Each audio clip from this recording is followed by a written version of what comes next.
nhớ rằng ý chồng bây giờ sợ đào nó nông của người cháu bé ông sáng và của sao chắc khán giả nó nè chắc khán giả nó mà rong cao cái đi giờ thì lấy tên lọc bỏ củaเขาvideo nó là chế thọ là bác có thể làm còn lại có share có thể nhau muốn đủ trong đó cho nên cho nên sẽ tổ là cần phải nhớ cho sản hóa sẽ cho nó theo giờ lên đại của cháu bé ông sáng và chắc khán giả nó thọ của sao sẽ này sau đi cha ya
pin ra rồi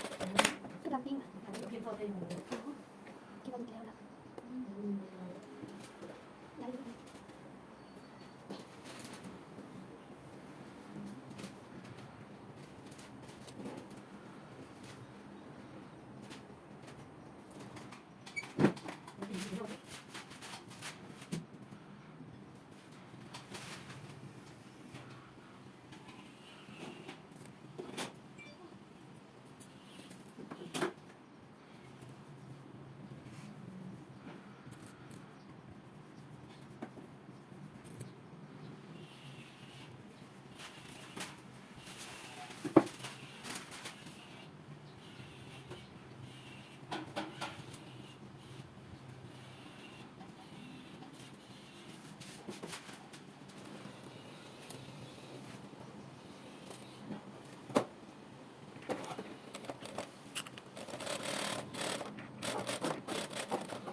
nhưng màข่าวที่เราได้กินมาแล้วน่าจะเป็นข่าวเมื่อก่อนนั้นเป็นดื่มแล้วก็ยังเสียข่าวแล้วก็ไปดื่มมาก็ไม่ได้ข่าวเลย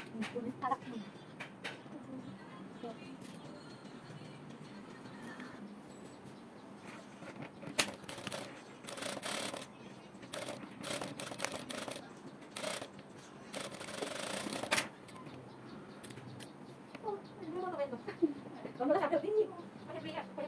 นี่สองเลย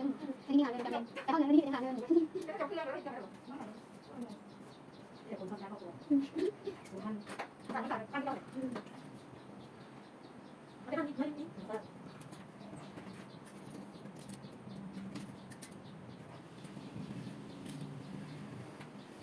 ตัวลูกกับลูกเดียวลูกเดียวลูกกับลูกนี่เยอะเยอะ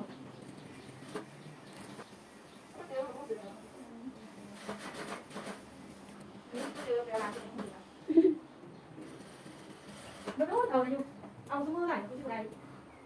ตะเกียบน้องจ้างน้องไฟแล้วจ้างเดี๋ยวลูกเราได้ลูกคนอยู่ได้ไหนเอาคนได้เรียกเขาเรียกนะว่าเขาถ้ามีคนพูดผ่านข้าเขาเดี๋ยวทำไมโดนยังไงเรียกยังไงเป็นของไปต่อแล้วก็จะเป็นบ้าคนที่ได้ส่งตะกี้เขายังได้ไปอมอยู่นะเดี๋ยวนี้มันยังนุ่มเลยเละ เอาที่ยังนุ่มเลยโอ้ยังนุ่มมันยังนุ่มอยู่บอกว่าจะ40ก็ยังนุ่มเกินสบาย หาก็เป็นสาวกะทิก็ดีมั่นใจตัวเองเนาะแต่ว่าอันนี้ประมาณนั้นเนี่ยคือเขาว่าไงเมื่อกี้เคยยังน้อยก็เห็นเจ้าเป็นสาวแล้วทีนี้เป็นไงเจ้าเป็นสาวเลยจะก็เป็นเกี่ยวดีนะเกี่ยวอย่าง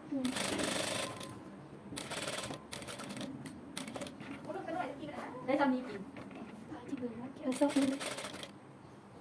ซุปใส่เสื้อ ใช่ป่ะแล้วก็คุณที่มาใส่เย็นก็จะได้เดี๋ยวนั้นคือนั่นไม่ใช่มาที่เด็กซื้อก็ไม่ใช่แล้วเนี่ยเอาเสื้อใส่ที่งานก่อนว่ามันผู้หญิงนี่เป็นอะไรเนี่ยมาได้ต้องไหนว่าเสื้อข้างหลังมาเอาเสื้อที่สีไข่มาไหนกันแค่ตองไหนสีผู้ชายเท่าไหร่อะไรใส่นุ่มนี่เอาเสื้อใส่งานก็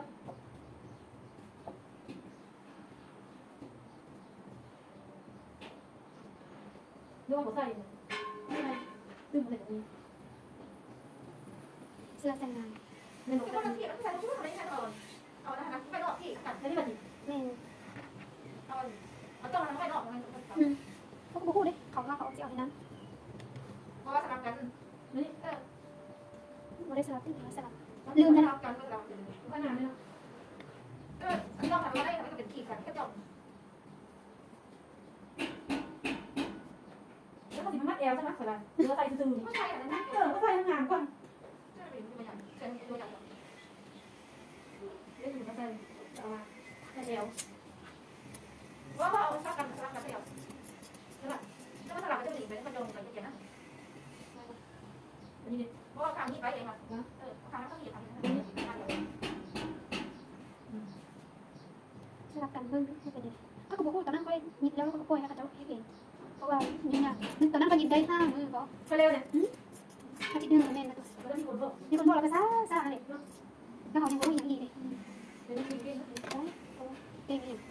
อยู่ที่เดิมน้องลูกอีกครับกำลังก็ตัดก็ความเงียบแล้วก็ขอแต่ละไม่บอกนี่ต้องไปบอกกันแม่เพราะว่าคนยิบแล้วกับคนเต้นมันยิบก็ได้คนละคนแล้วยังบอกเขาแต่กันเราเชื่อมาตัดเองเราเป็นเรื่องก็รู้เอ๊ะมาได้นี่นี่อ่ะมายืนไว้ถลังปล่อยไว้ถลังมาแล้วนะได้ตรงนี้นะไม่ไกลต้องมาตีกัดต้องมาตีกัดตรงนี้กันไม่ใส่ฮะทำให้คนจะใส่เอวขอบคุณที่ใส่เอวนั่งอยู่แล้วเราจะเป็นเรื่องใส่เลยทาง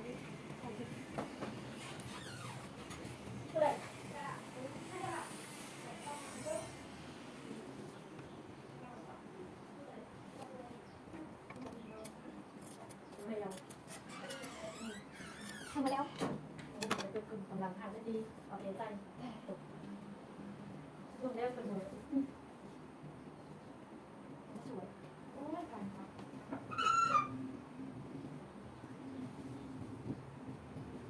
ผู้ใช้งานก็ทำอย่างนี้เนาะ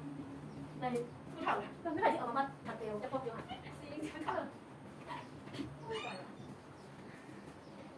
ในช่วงแฟชั่นของเราก็เป็นอย่างนั้นเลยอันนี้ใส่ได้คือโบแค่นะจริงอันนั้นทำงานแท้เนาะอันนี้เอามามัดนะก็พูดเลยเพราะว่าเขามันเลยเขาไม่ได้มาคือเขา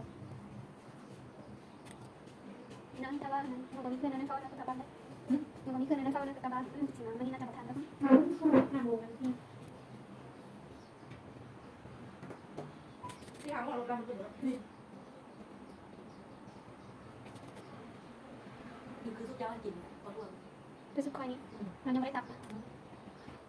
คาร์บอนดี้ เขาคิดว่าเขาไม่ได้เพิ่งเขาก็เลยเดียวคนนี้เขาไม่ได้เล่นเครื่องมือดีเดี๋ยวเขาจะบอกจะว่าเข้าแล้วก็ได้แล้วไม่รู้จะทำไง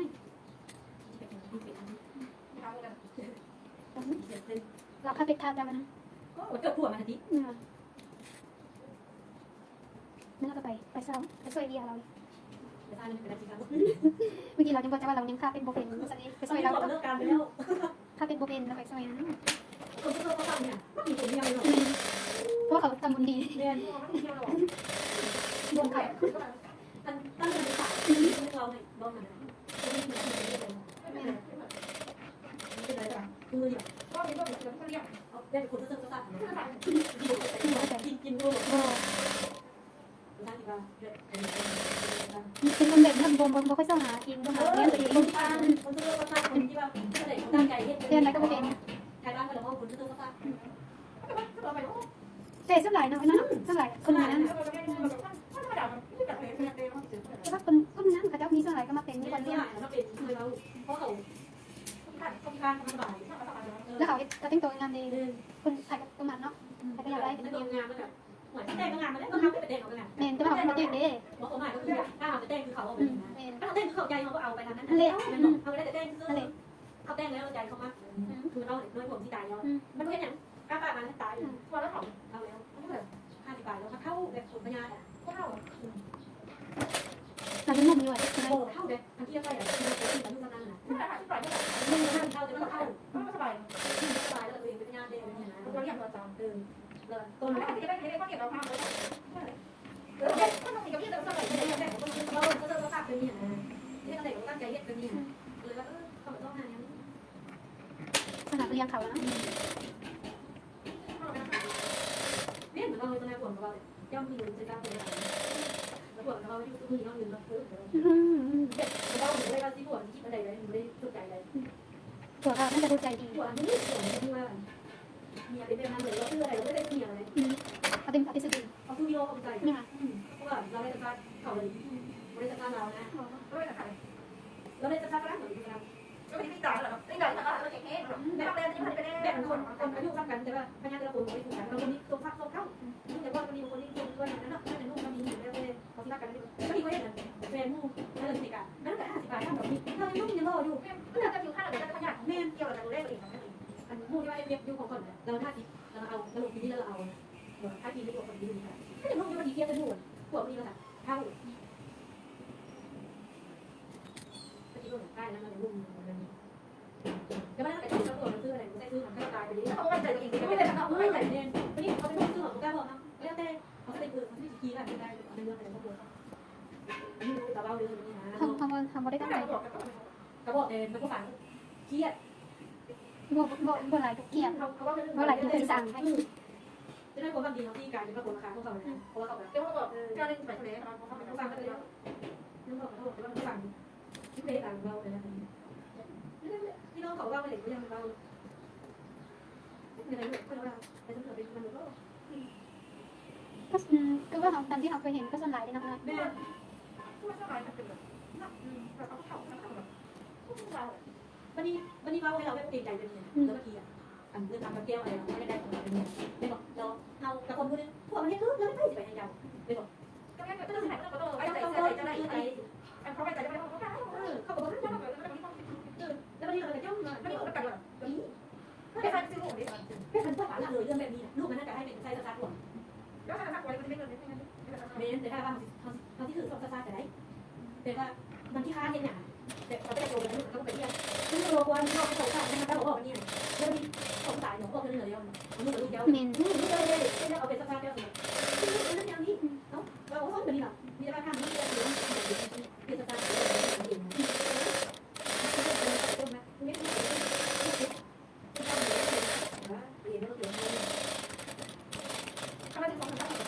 คือไรเพราะว่าแม่เราก็สักพักที่ไหนอยู่ที่ตัวเองที่เราทำได้ยาวแล้วก็มันก็มันก็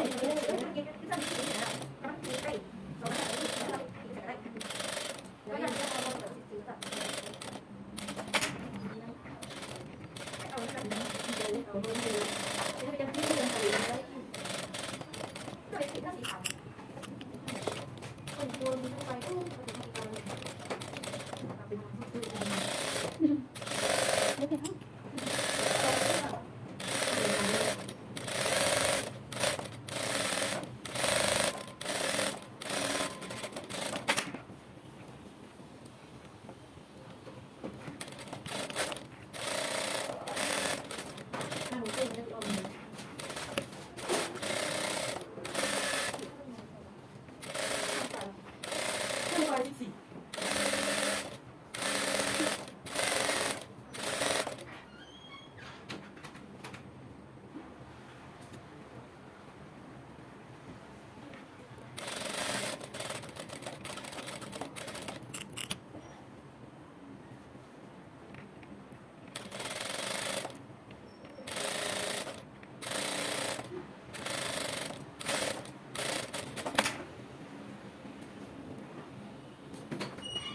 มีอะไรไปเรียน อันดารานะมีหลายโอเค ทะเลก็เรียนกับจิตท่าค่ะตลอดที่บอก กับสารสุดเดียวคนหน้าเลยเมนแล้วผู้หญิงคนนี้ก็ผิดคนนี้คือจะต้องนั่งเขาแล้วสายเนี่ยเขาตื่นมาเขานั่งสวยให้นั่งดีๆอยู่เขาโมกอาบน้ำมีผู้หญิงเขาประเกศเขาอันนั้นสิโมเลือกเรียนรู้เองได้มีคนจะถามเร็วแล้วจะเราการเต้นอยู่มีคนเอาไปห้องจะไปห้องเต้นแล้วเร็วๆทำนี่มาโมนะพี่กายโมนะเนี่ยเต้นทำน้ำทุกเดือนไปนะ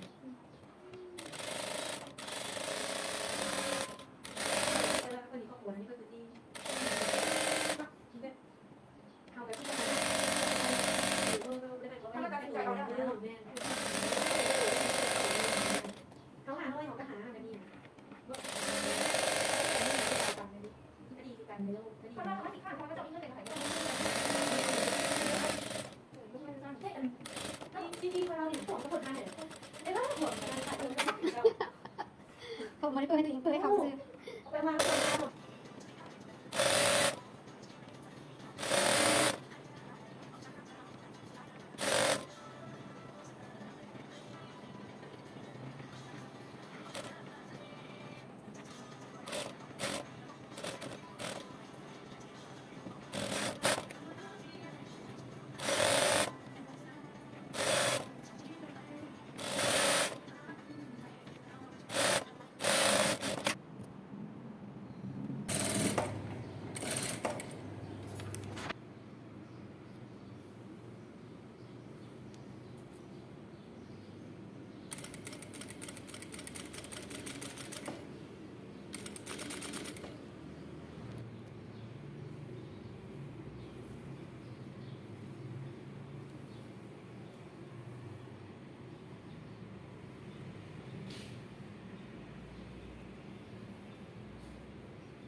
ฉันเอาเจก็สาวเต้าในที่ช่องเกาหลีนอนนะ